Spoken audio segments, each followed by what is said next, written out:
দ্বিঘাত সূত্ৰটো নিৰ্ণয় কৰিব লাগিলে আমি দ্বিঘাত সমীকৰণৰ এই আৰ্হিটো সমাধান কৰিব লাগিব। এই দ্বিঘাত সমীকৰণৰ আৰ্হিটো আমি কেনেদৰে সমাধান কৰিম চোৱা। আমি এই লিখি ললোঁ আৰ্হিটো ax² + bx + c = 0। ইয়াত আমি কি লিখিলোঁ x² ৰ সহগ আছে x² ৰ সহগ a এৰে প্ৰতিটো পদকে হৰণ কৰা।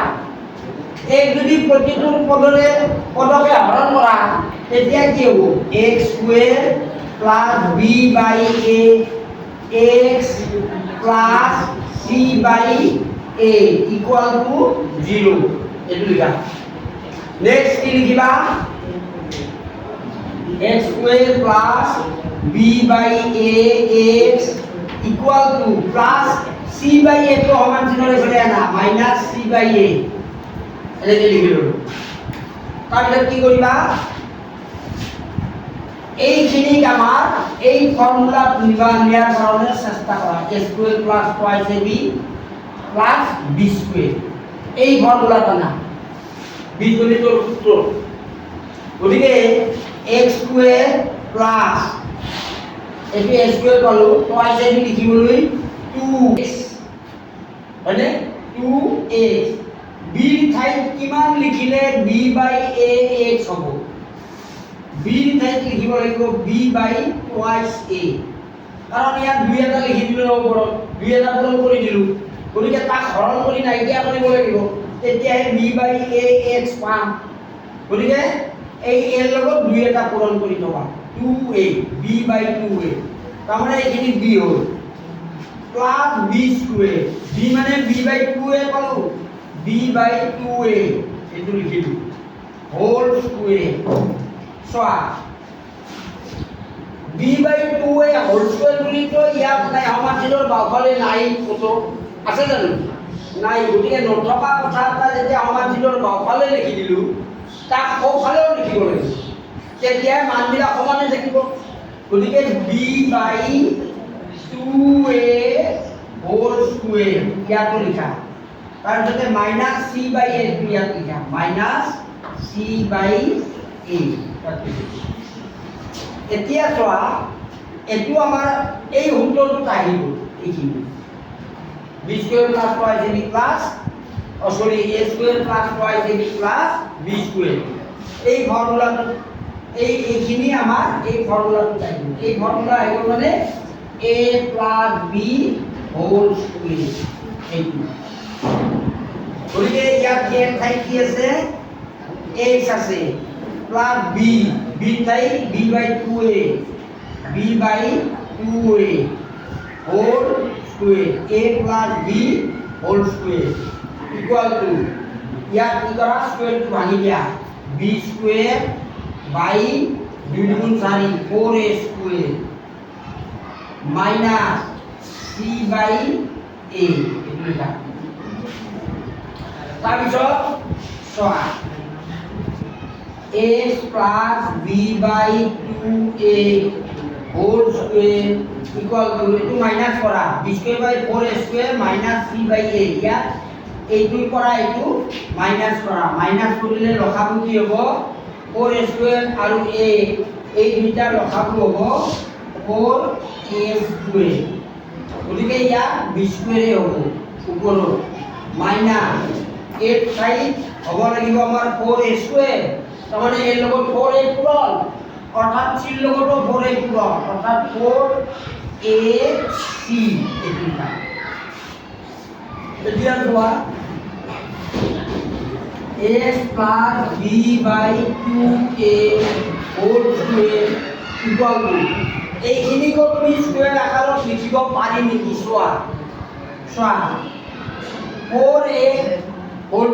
স্কয়াৰ 4a স্কয়াৰক আমি 2a স্কয়াৰ বুলি পালো আৰু এইখিনি তো আমি নোৱাৰিম গতিকে √1 দি পেলাই স্কয়াৰ দিম b - 4ac ইয়াকো স্কয়াৰ দিম তেতিয়া আমি এটোৱে পাম হয়নে নহয়। এতিয়া কি হ'ব চাই লোৱা তাৰপিছত আমাৰ এই পিছৰ লাইনটো b/2a whole square equal to ইয়াত কি হ'ব স্কোয়ার ইয়াতো আছে তলতো আছে গতিকে আমি স্কোয়ার এবাৰে লিখি দিম ওপৰত লিখিম বি স্কোয়াৰ মাইনাস 4ac তলত লিখিম টুৱাইচ a তাৰ ভিতৰত এনেকৈ দি স্কোয়াৰটো দিম তাৰমানে ইয়াতে দুটা স্কোয়াৰ আছে তো গোটেইখিনি লিখি লৈ ডাঙৰ কৰি ব্ৰেকেটটো দিলোঁ স্কোয়াৰটো দিলোঁ তেতিয়া আমাৰ কি হ'ল a স্কোয়াৰ আৰু a স্কোয়াৰটো আমি ইয়াত পাই গ'লোঁ তাৰপিছৰ লাইনটো কি হ'ব চোৱা a স্কোয়াৰ আৰু a স্কোয়াৰ দুফালে স্কোয়াৰ দুটা আছে বৰ্গ উঠাই দিলোঁ মানে বৰ্গটো উঠাই দিলে এনেকৈ হ'ব b/x plus twice a equal to ইয়াত প্লাছ মাইনাছটো দিবা বৰ্গ উঠাই দিলা নহয় দুফালে গতিকে ইয়াৰে আগত প্লাছ মাইনাছ চিহ্ন দিবা d ইয়াত লিখিবা তলত টুৱাইচ a ওপৰত ৰুট ভাগ b স্কোয়ার মাইনাস 4ac লিখা এই দেখুন এতিয়া প্লাস b/2 সমান ছিল বাওঁফাললৈ সোঁফালে লৈ যাম এতেকে x ইকুয়াল টু আমি কিমান পালিম পাম প্লাস b/a এইফালে এটা মাইনাস b/a ইয়াত প্লাস মাইনাস তাৰপিছত ইয়াত কি হ'ব b square minus 4ac by 2a এনেকুৱা হ'ব xৰ মান পালোঁ আমি এইখিনি ইয়াত দেখিলোঁ দুটা ভগ্নাংশ তলত হৰ দুটা একে তাৰমানে আমি লিখিব পাৰিম 2a ইয়াত মাইনাস b বুলি লিখা প্লাস মাইনাস ৰুট ভাগ b স্কোয়াৰ মাইনাস 4ac এই ভিতৰত ভালকৈ লিখিব লাগিব